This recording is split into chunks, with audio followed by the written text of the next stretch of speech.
Let there be peace on earth on your card.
Thank you all for being here this morning. And we're going to start with our invocation. Thank you, Father, Mother, God, for bringing us all together. As we come together, we open our hearts in gratitude for the space, for our opportunity for friendship, and our connection to Spirit. And with this, we say thank you. Thank you. And now, if you would all repeat after me our 3 affirmations that we received from Spirit last at the beginning of the year. Joyful teamwork is our way. Joyful teamwork is our way. Listening kindly is our path. Listening kindly is our path. We are in renewal together. We are in renewal together. Thank you. And now we're going to find the principles that are on a half sheet of paper, and we'll read them together. We believe God is the eternal source and creator of all, and is present in everything. Our eternal soul, endowed with free will, grows through many lifetimes. Communication occurs between the physical and spiritual worlds. Prayer and meditation strengthen our connection to the divine. All healing comes from Source. Seeking this for ourselves and compassion for others' suffering is the highest priority. Because we are all one, what we do unto others, we do unto ourselves. The choice of love is always open for every soul. Living these principles leads us to grow in divine love. Thank you. And now we'll have our first hymn, which Carol will introduce. 153, he makes a song called Count Your Blessings.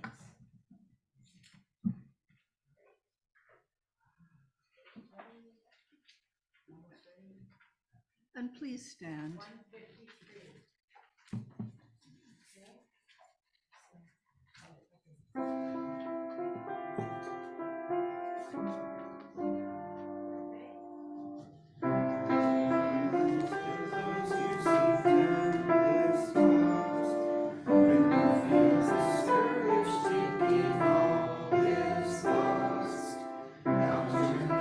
Blessings, amen, one by one, and then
And now, dear friends, we think about our healing bowl and the collection of thoughts and cares and prayers that have come to this church over a long time.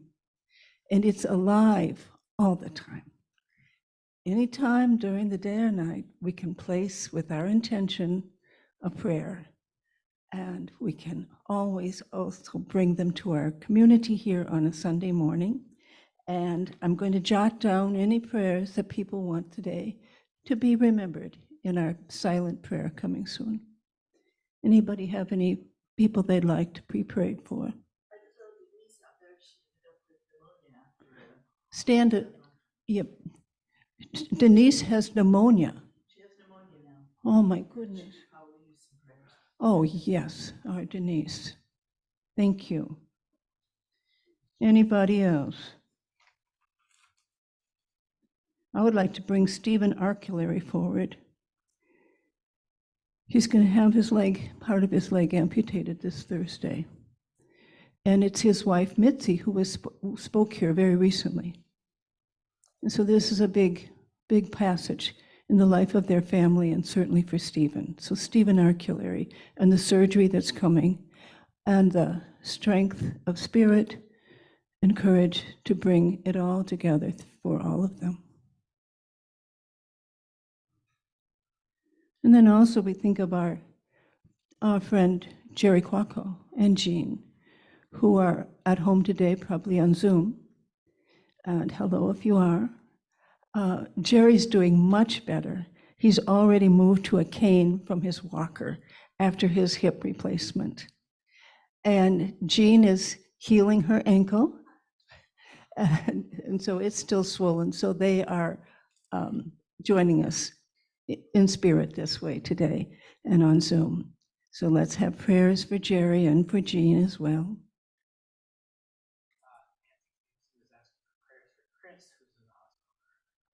Thank you. Prayers for Chris, who's in the hospital currently, through Nancy Knutson. Thank you. Jan. I would just like, continued prayers for my husband for the suffering that he's going through, and for my ex-husband, my father, my children's father, who has been in the emergency in the hospital, and he is going through some difficult times too. So, some prayers for him. Also, this seems minor, but my daughters just went to Florida for their vacation right in the middle of this coming hurricane, and I just ask for protection for them. Thank you. Anybody else? Joel, I want to ask if you could speak a prayer that you would like us to hold for your community.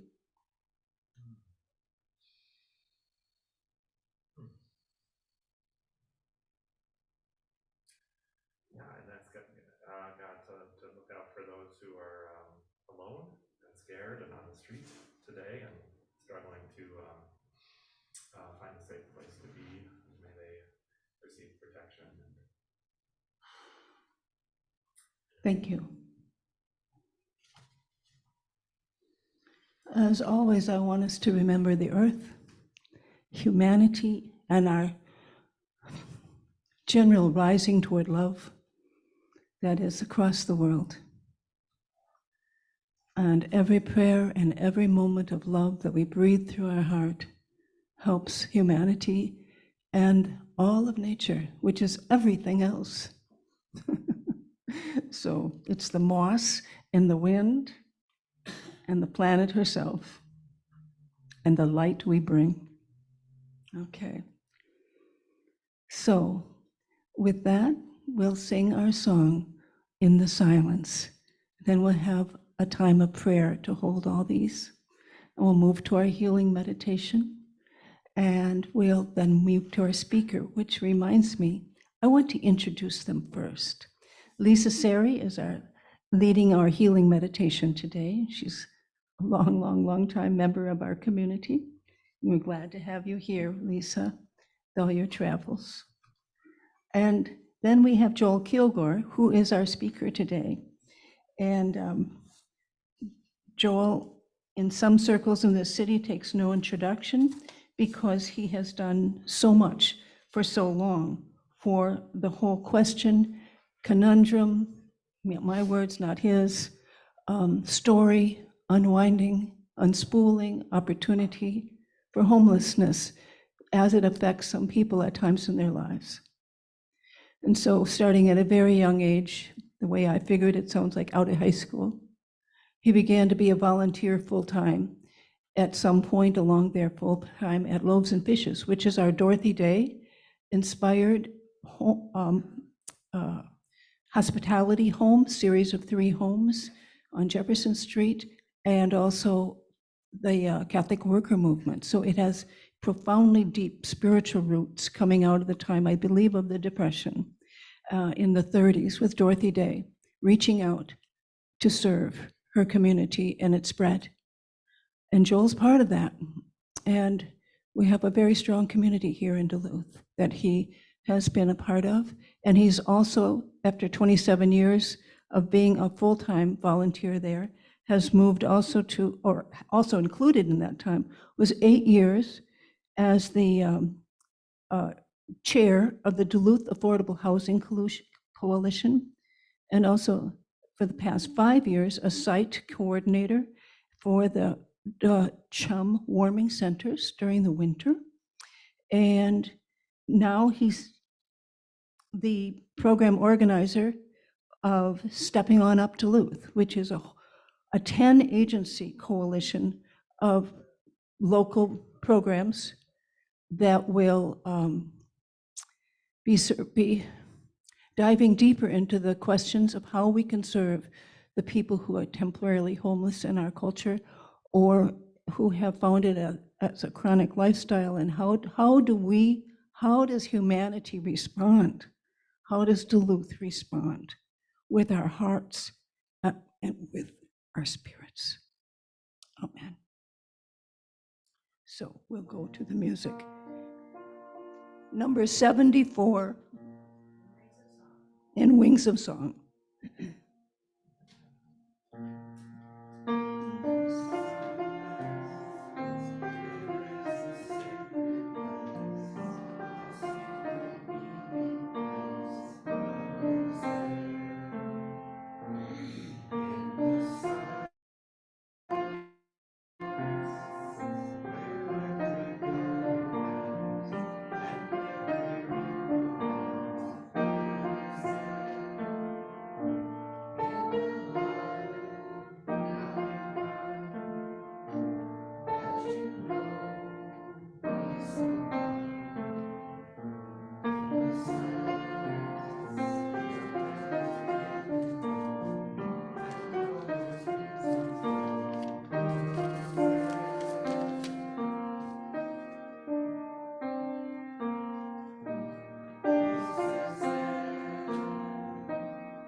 And now we go into the silence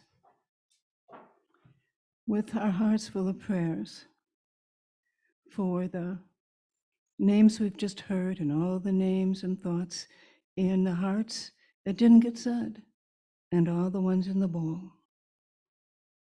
So we bow our heads in prayer. And I will say the names that have been given to us this morning. There is Denise, a strong member of our community, on our board for many times, has pneumonia. Stephen Arculary is facing surgery to amputate part of his leg on Thursday, and his wife Mitzi and the rest of their family. We pray for all of them. And Nancy brings us Chris is in the hospital. We would like prayers for Chris. And for the community that are our people with homelessness in our culture. We ask for those who are alone and scared and not knowing where and what will happen next, for protection, for them to feel the compassion of our community and our love here in the Northland. And Jan asks for prayers for her husband, Harland, and for her former husband who's facing surgery, and for her daughter in Florida with the incredible weather going on there with hurricanes. And so we bring all these in our prayers.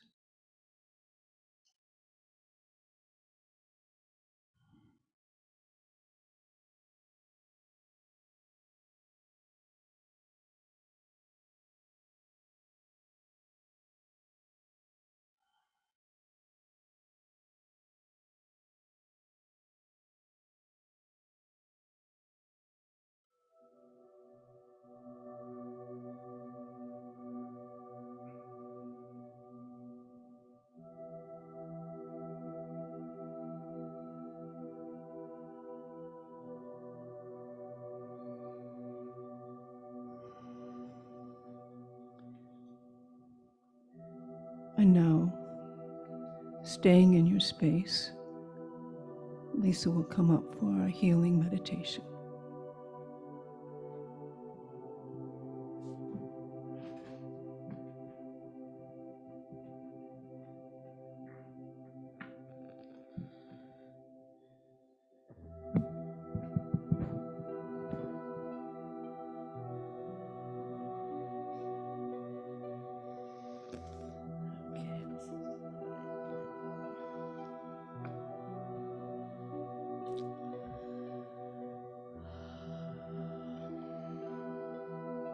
So your feet solidly on the ground. Open the soles of your feet to the earth.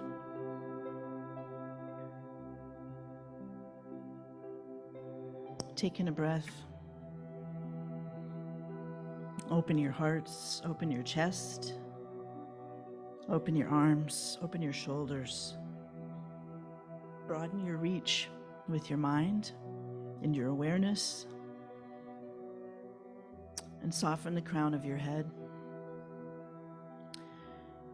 And reach out to your guides and the stars and the ancient ones. And breathe them in deeply. Breathe them into your body. Breathe them into your being.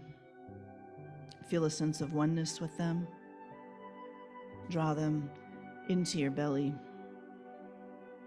Fill up that pelvic bowl and drop it down through your hips and your knees and your feet and bring it to the earth. And wait for the earth to receive that through you. Feel your presence and feel yourself supported by the earth. And there's a pulse and aliveness in the earth, which we are a part. We're not always mindful and aware,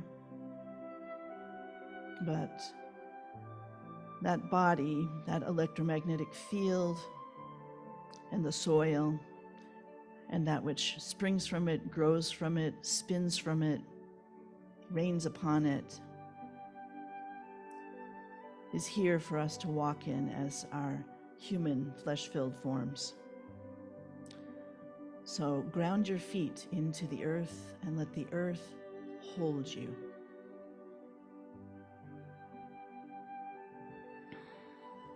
And take a breath. Breathe from above and below, into your heart and out through the palms of your hands. Feel that gentle flow from above and below, from the heavens and the earth. Draw it in with your breath into the chamber of the heart and out to those around you, to your family, to your loved ones, to your community, to the whole of the planet. Be there with that peace. Breathe from above and below. Feel that peace permeate your body.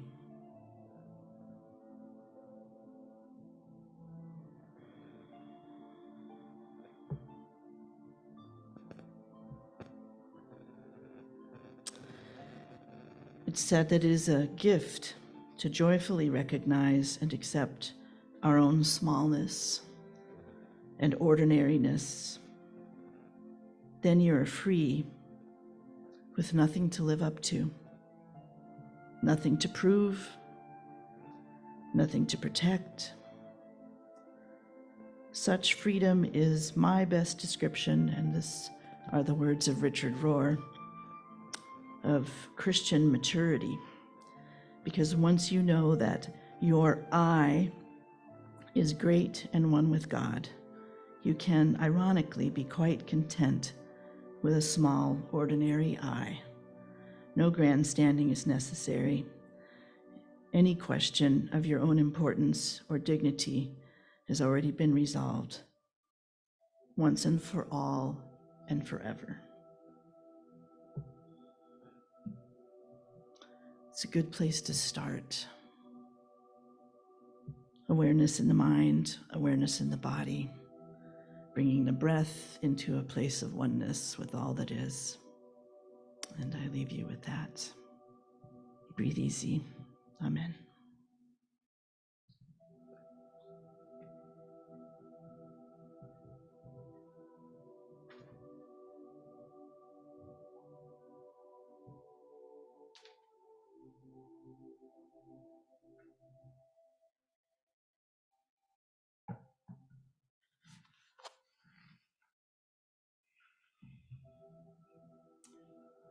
Well, thank you for that meditation. Thank you all for letting me be here today and for sharing some of your Sunday morning. I have a lot of background in housing policy. Again, I can rattle off a lot of statistics, which I might slip into here just because that's my nature. But I'd really like to focus today on how important this work of housing is from a heart place, the work that we have to do with one another in healing and building community. That's just as necessary. Thank you. Thank you. Community, which is just as necessary as a roof over one's head to build and live a good life. Before I start, I always give this caveat about homelessness. It's a practical, useful term that describes a very specific condition people find themselves in sometimes without a permanent place to live. But we've assigned a lot of other ideas to that word and a lot of stigma. It's important to recognize that people experiencing homelessness are not a monolith, that it can and does happen to any of us because of a natural disaster, a fire, war, a medical condition, a loss of a job, domestic violence. There are as many stories and reasons why this happens as there are individuals experiencing homelessness.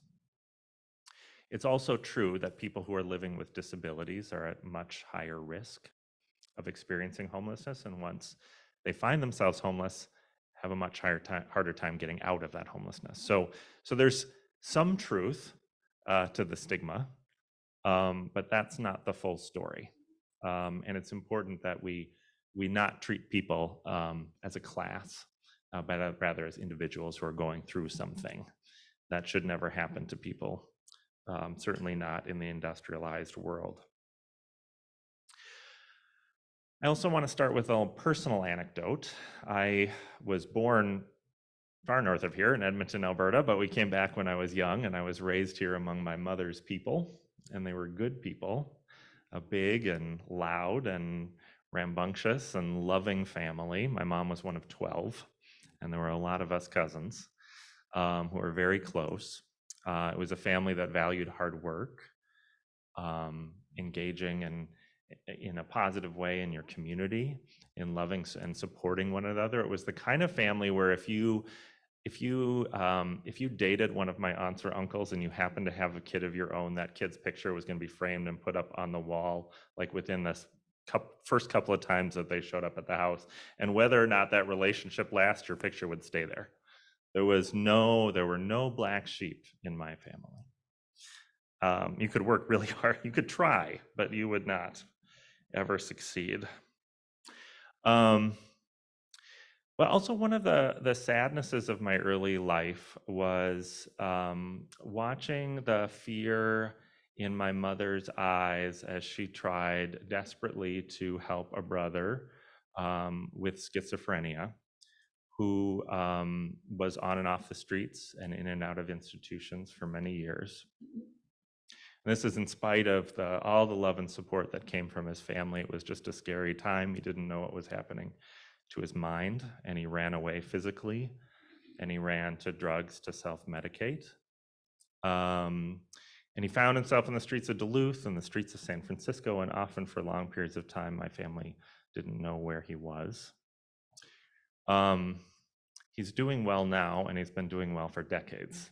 I mean, he still struggles with his illness, and life isn't always easy, but his family is close, and his life is stable. He's got a place to live, and he's got people who love him. And but that wasn't true for a lot of years.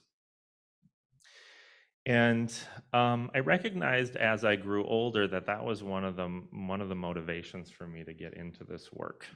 That through all those scary times with my uncles, there were always angels out there, and by angels I mean individual living people who were volunteers and social workers and people he met on the street, and even fellow travelers who were experiencing similar things to him, that looked out for him and made sure he had food to eat and a place to lay his head.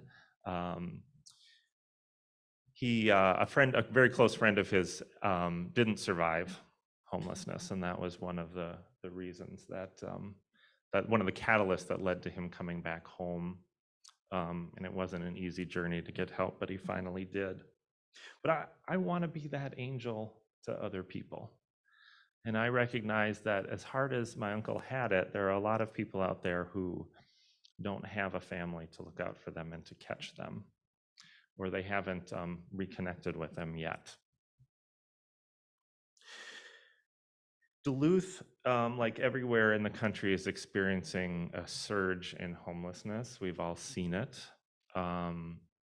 We've seen it under the freeways and in our skywalks and on the downtown streets. Not only are more and more people falling into homelessness largely because of the lack of housing, but people are staying in homelessness longer. Wait lists in Duluth for subsidized housing can stretch into 2 years.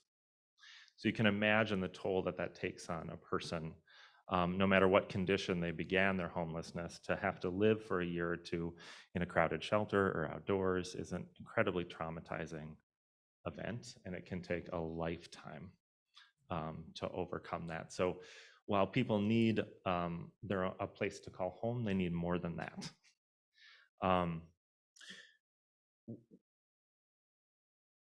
We've seen this the reason we're seeing so many people on the street is this perfect storm, right? It's the lack of affordable housing.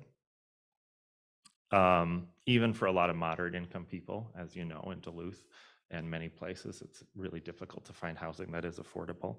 We've seen the opioid crisis related to mental health. But a piece that we don't talk a lot about is the breakdown of social connections. And I'm not the kind of person who's going to, tell you that some idea of the nuclear family is the ideal, and when we strayed from that was our problem. And I'm talking about the broader kind of social connections, the families that we create and self-identify with. It may be our biological family, it may be our work family, it may be our social connections, our faith community. But when you talk to people who are experiencing especially chronic homelessness, you find out that experience of homelessness is an extremely isolating thing. And one of the common factors in people's chronic homelessness is that loss of connection. And so the solutions, we have a pretty good idea of what the solutions are to homelessness, and part of that is investment. And I'm not going to there's no way of getting around that. We have disinvested in housing and services for people for many years, and that's what we're seeing now is the consequence of that. And if we're going to be truly bold and build a community where everyone has a place to call home, it's going to take some money and it's going to take political will. It's going to take a lot of resources. But beyond that, people also need a sense of identity and community and family. And that's, the long slog that my uncle has gone through is what everybody who's been through chronic homelessness, and especially those with serious and persistent mental illness, are also struggling with, is needing to maintain those threads of connection and constant reconnecting and finding support and growing and stabilizing. It's not an easy fix.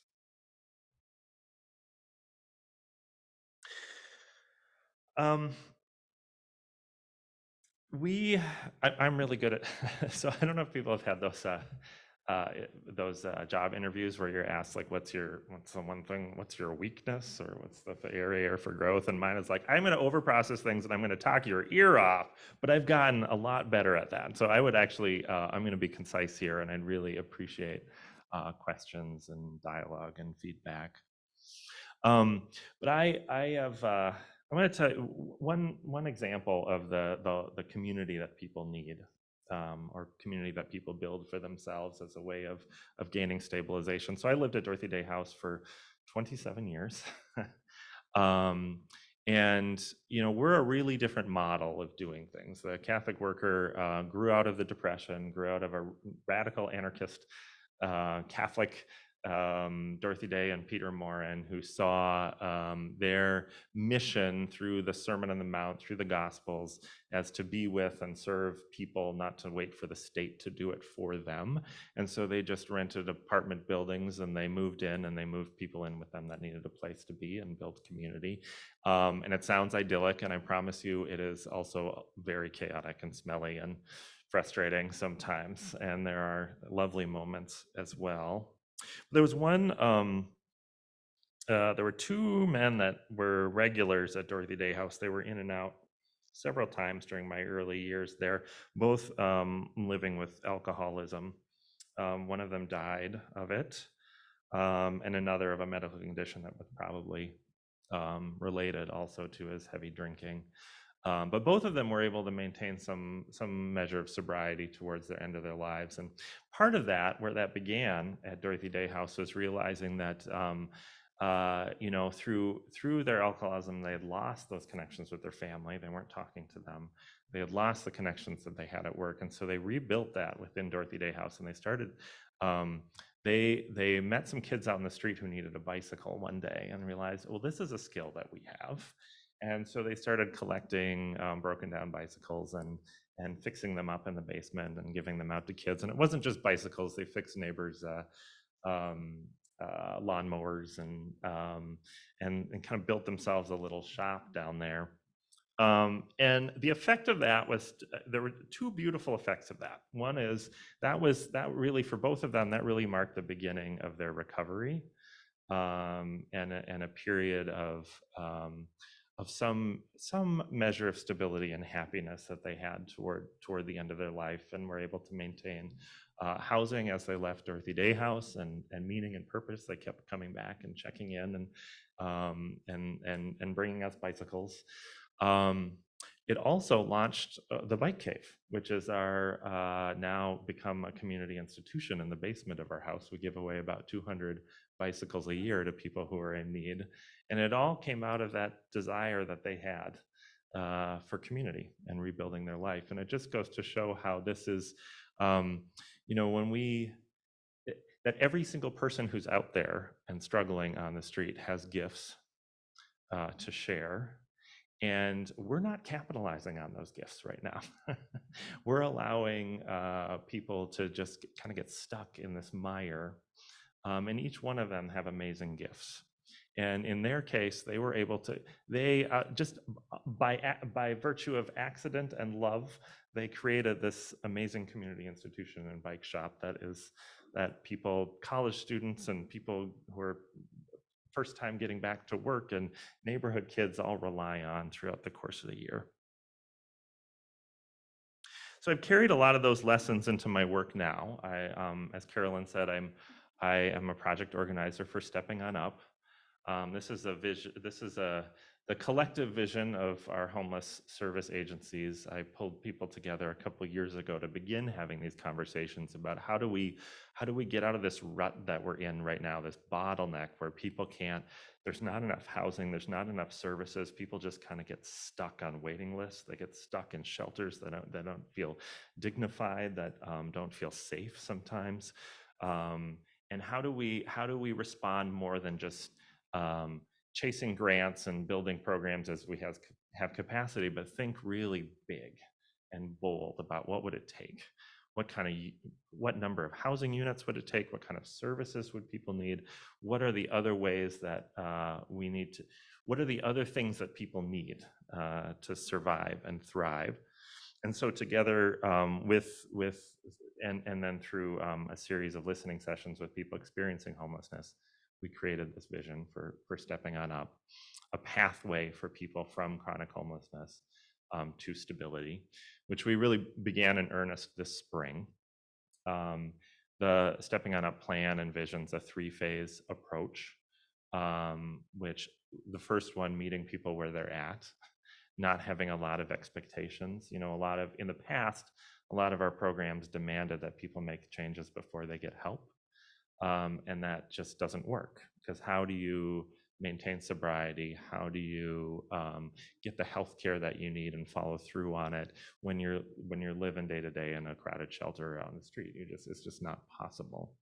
So our first phase is to provide people with some measure of dignity and support, in if that means in outdoor sites and outdoor locations, that's where we'll be. Because there are hundreds of people sleeping outside right now. The first of our phase 1 projects is Safe Bay that we opened for people living in their vehicles. It's a safe place where people can sleep overnight, where they can have access to showers, where they can have access to a street outreach worker who will help them with housing navigation. It's been a wildly successful program.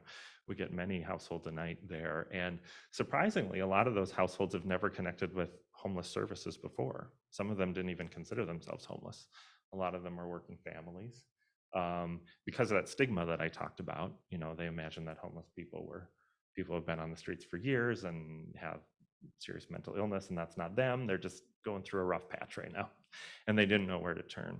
So that's our phase 1. Our phase 2 is to develop new shelters for people, temporary housing that actually respond to their needs as human beings, and not just stacking people up in dorm rooms. And Chum is my employer, and I think Chum does a wonderful work, but we built a homeless response system 30 years ago, where we expected maybe a few dozen people a night would need shelter, and that the turnaround would be a matter of weeks or months. And now we see over 100 people a night in the shelter, and their stay in shelter can extend, like I said, from months to years. So creating new shelters that actually provide people with dignity, with safety, all the supportive services that they need. And in phase 3, to create additional housing for people, but baked into that housing. It's not just a matter of building high rises for people. Baked into that housing is community, right? So the first of these pilot projects is going to be breaking ground up in Duluth Heights very soon. We were hoping it was going to happen this spring, but that's when it comes to building projects, there's always surprises. It'll be two 12-unit micro apartment buildings. So there'll be very small units that people have, but with large community spaces. The vision that we have for these is that we'll be able to build these in several neighborhoods around the city, which will provide people with the dignity of choice as to the physical location of where they live, but it'll also provide opportunities for people with similar skills and values and interests to live together and to build community together. So we can imagine a near future when we have enough of these, that those guys who like tinkering with bikes could be sharing a space together and building a community and an identity around that shared work, or recovery, or for cultural purposes. So that's our vision. Um, the and I do want to say that the faith community has really been stepping up in a meaningful way. Um, this is not a project that we can take on just as nonprofits or as a city or the county. I mean, no, it's actually kind of distressing to be hearing the rhetoric in the mayoral race around homelessness, because um, not only are sometimes is the rhetoric really harsh and not acknowledging that the people who are on the streets are somebody's loved ones and need support, and it's not just a matter of a law and order response, right? But also, the city can't fix this on its own, and the county can't fix this on its own, and Chum can't fix this on its own. We've the problem, just in terms of numbers, has grown so large. We have probably about 700 single people experiencing homelessness right now in our community, and many more people in family units, right? I mean, that's just massive. That's unlike anything that we've seen in modern history. But it also is going to take more than just, like I said, just a roof over one's head. So this has to be an all-in community approach, and we've seen the business community really step up, but especially the faith community. And some of the ways that the faith community has stepped up, in that first phase, one of the things we recognize is, well, where the heck do people do laundry when they don't have a place to call home? So we have 6 area churches now that every Tuesday open up a laundromat out in the West End for anyone to come in and do laundry for free. And it's just staffed by community volunteers. Not only do they provide the laundry, but they also provide coffee and snacks and people to talk to. Our volunteers with the faith community are really involved in the warming center and Safe Bay, assisting. We do have paid staff there as well, but we always need more people. One of our regular volunteers at the warming center, it can be very busy there. We can get a lot of, that's our emergency overflow site that's only open in the winter. We have sometimes 70 to 80 people coming in a night who are normally sleeping outside, but it's their way of avoiding the elements in the coldest of the nights. And so our volunteers will come in and sometimes they'll be cleaning showers, sometimes they'll be serving food, sometimes they'll be very busy. But there's one volunteer in particular, on the nights when there wasn't as much to do, she would just bring her knitting, and she would find a little corner and she would sit down and she would knit. And she found that it started attracting people, because they're like, what is that? Show me how to do that. My mom used to knit, my grandma used to knit. This is really, and that would be an entry to conversation and community. When we do feedback sessions at the end of the warming center season and hear from people who have utilized the warming center as a safe space, what did you like about this? One of the first things people say is, we love the volunteers. And very specifically, they say, it is awesome to have people around here who aren't paid to help us. Like, they recognize that it's a different level of relationship. So that's one way that the faith community is volunteering.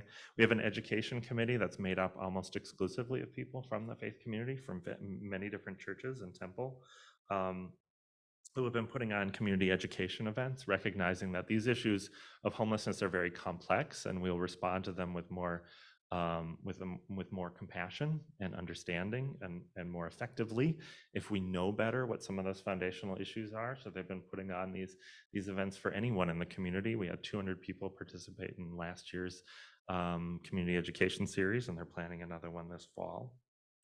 Your neighbors up at Peace United Church of Christ, like many churches, have space that they aren't using.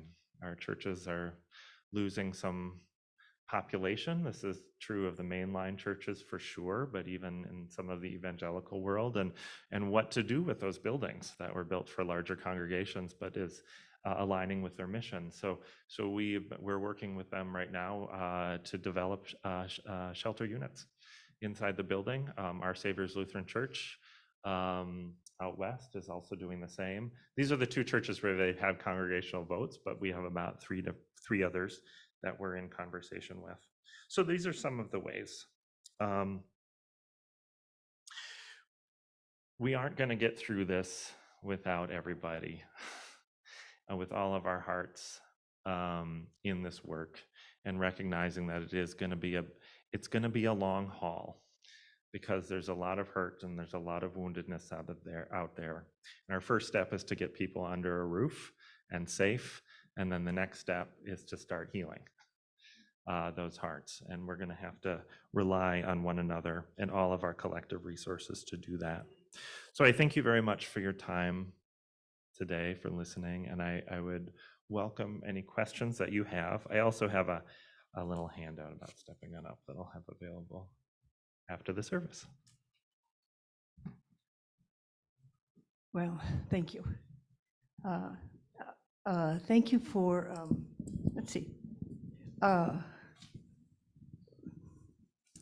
bringing such a great big picture for us and a small picture at the same time. And I want to say one of my favorite quotes that is by my laundry machine, which is pretty poignant when you think about the role of laundry in our lives, because I never want to forget it. And it's David Brooks, and he says he's part of a community where people gather for supper once a week.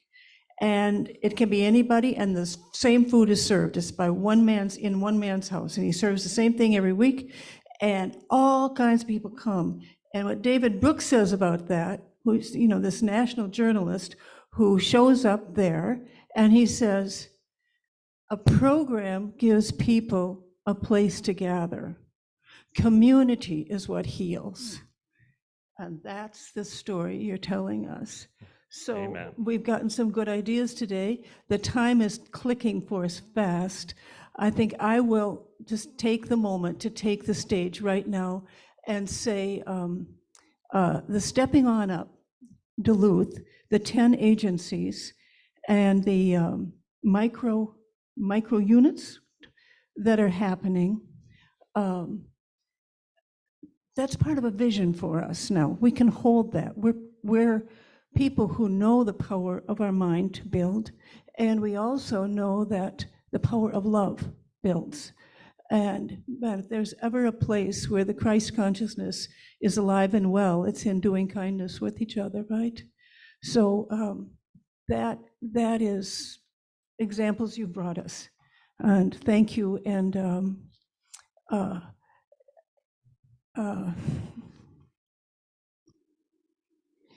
I want to ask for at least one question from all you, because we could probably talk to Joel for another hour.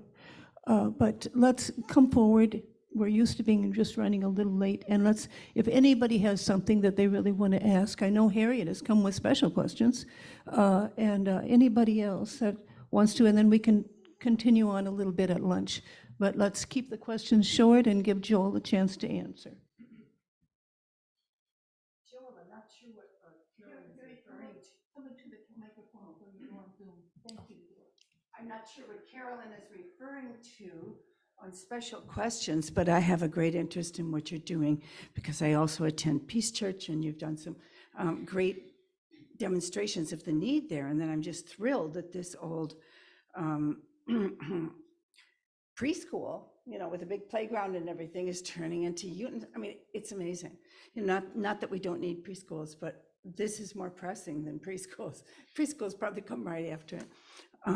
So I don't so much have questions as comments, as I'm just overwhelmed at how much this takes and how much you admit that it takes, and also the commitment of you and the others who are doing it to stick with it, like even if it's smelly. That's great. No, seriously, it's just thank you so much. Appreciate it. Thank you. David, come forward with your brief question and then we'll close. First of all, my name's David Guys. Some of you know me. I want to thank you for coming to our community here. I've learned so much just in this hour or so from what you've involved in. And I want to thank you for that and your colleagues. A couple things. I understand there's a $11 million home shortage, you know, home construction. So that then affects apartments, you know, so people can't move into single family homes and so there's a big backlog. And you mentioned the business community, and I'm from the cities, just moved up here a couple of years ago, and there's all these buildings since COVID, all these spaces that used to be workspaces, and now very few are back in those places. And I don't know what the situation is in Duluth, but I was wondering if, I know it's radical, whether there's been dialogue with these property owners and stuff to converting that over to some sort of housing to meet the homeless needs. Thank you. Okay, I could go down a real policy rabbit hole right now with that question, but it's a yes, and it's complicated.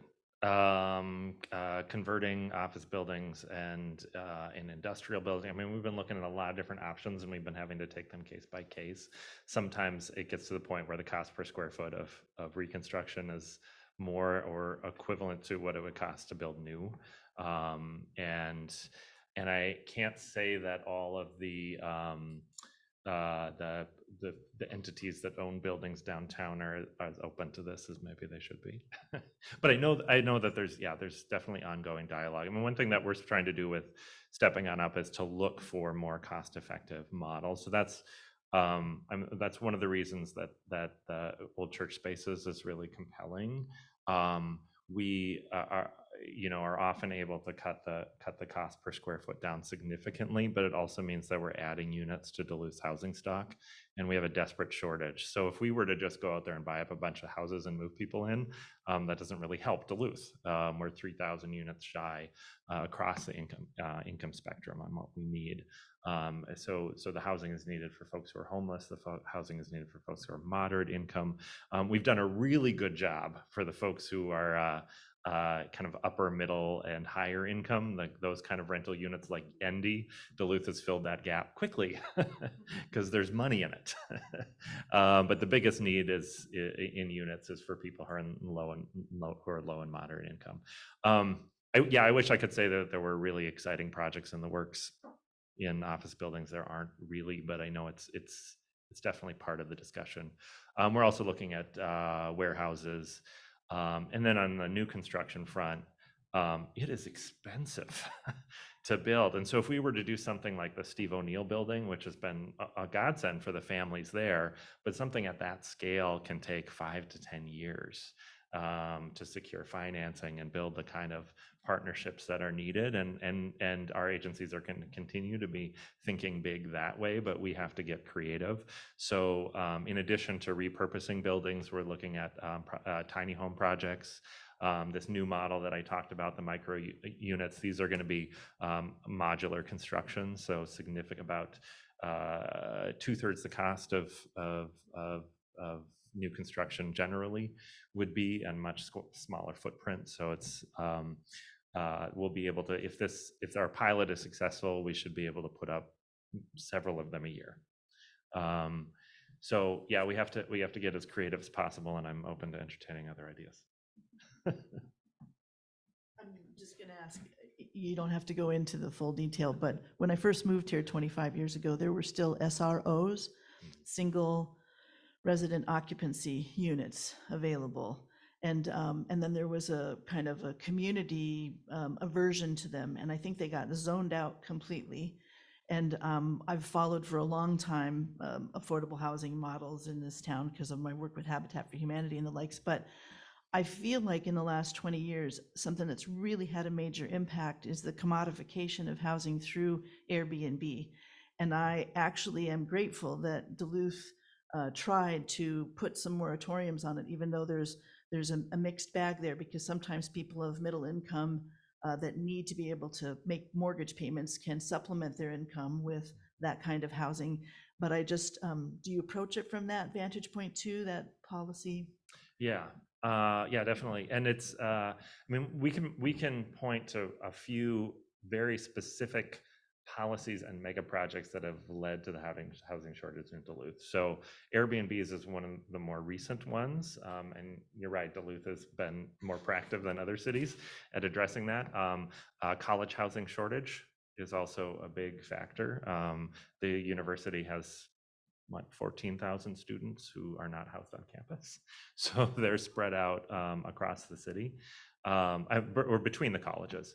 And that might have changed since pandemic. I'm sorry, I'm using pre-pandemic figures, and I know their enrollment is lowered, but it's still a lot. It's thousands of students, and those used to be low-income rentals and family housing.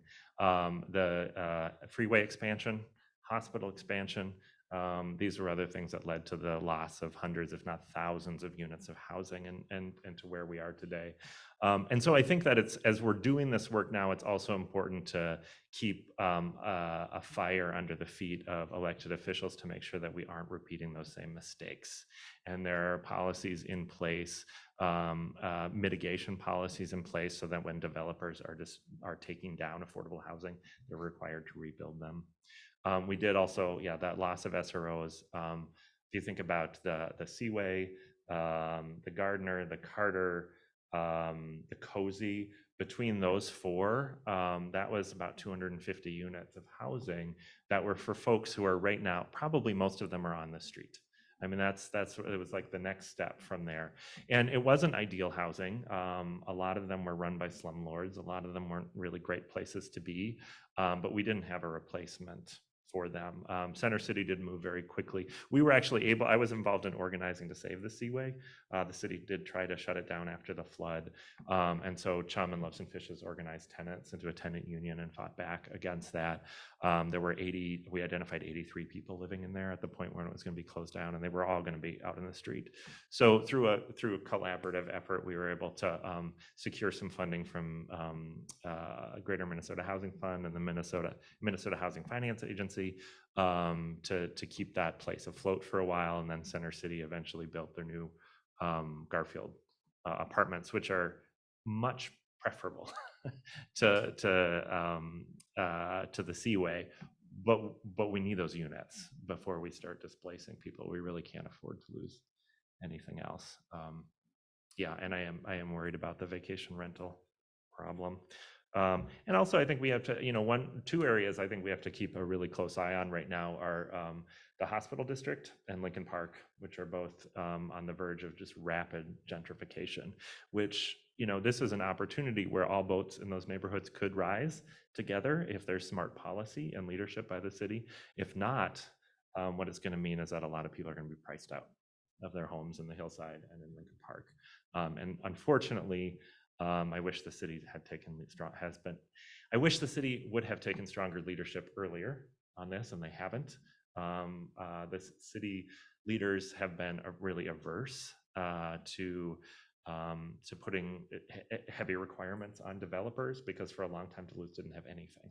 So their approach was, well, any development is good development. We're not going to put any roadblocks up, at least for major projects. Any of us who have done a remodel of our home know that there's still there's plenty of regulations still there, but when it comes to major developments, they've been averse to it. But now's not the time, because Duluth is really, on that level, is really starting to boom. So we need to rethink how we're approaching development, and for the city to take some leadership on it. Thank you so much. Yeah. Thank you. And Right now, I'd like to ask us to close our eyes, to put our hands in a prayerful place, whatever it means to us, and lift this project up, lift our city up, our peoples that are without homes. Let's just lift it up and imagine the knitting. And we're knitting new energy. We're knitting, we're lifting, we're bringing light. At least that, but not even at least that, that is something awesome we can do every day while we do the dishes. Let's keep lifting it up. And all the people working and serving, and very much the people that don't have a home. Amen. And now we will have our offering, my dears. We're going to not do the next hymn. We'll have our offering, and put it with your heart. And we'll have more conversations coming of what we might do. And Carol, you could give us a little music. Thank you.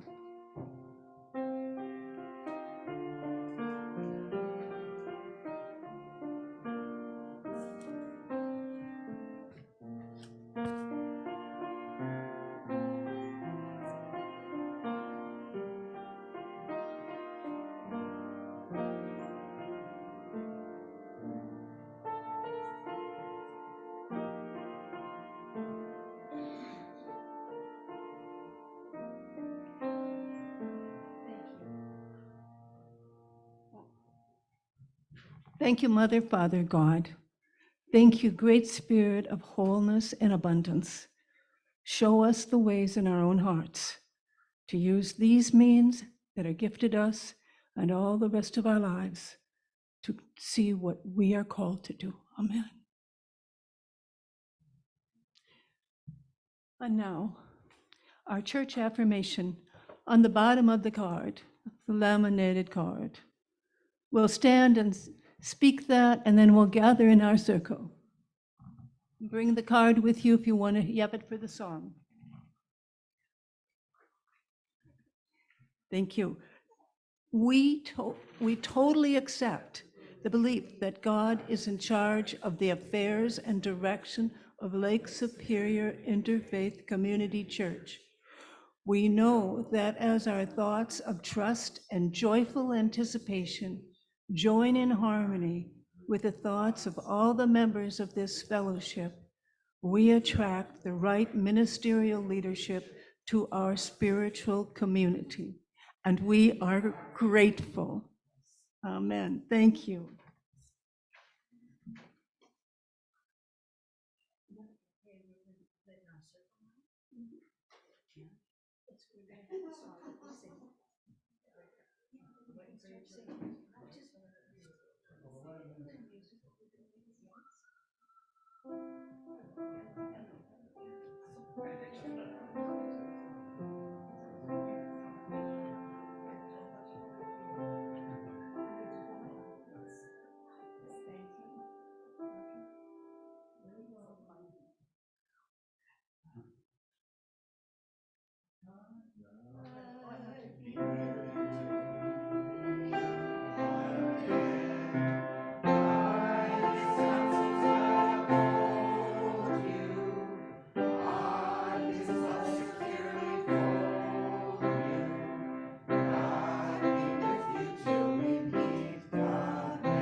May the road rise up to meet us. May the wind be always at our back. May the sunshine morn upon all our faces. And may God hold us all in the palm of their hand. Amen. Maybe we could, hey Carolyn, we could pass out this flyer here. Oh, the flyers, no, and a bunch of people went downstairs already. So,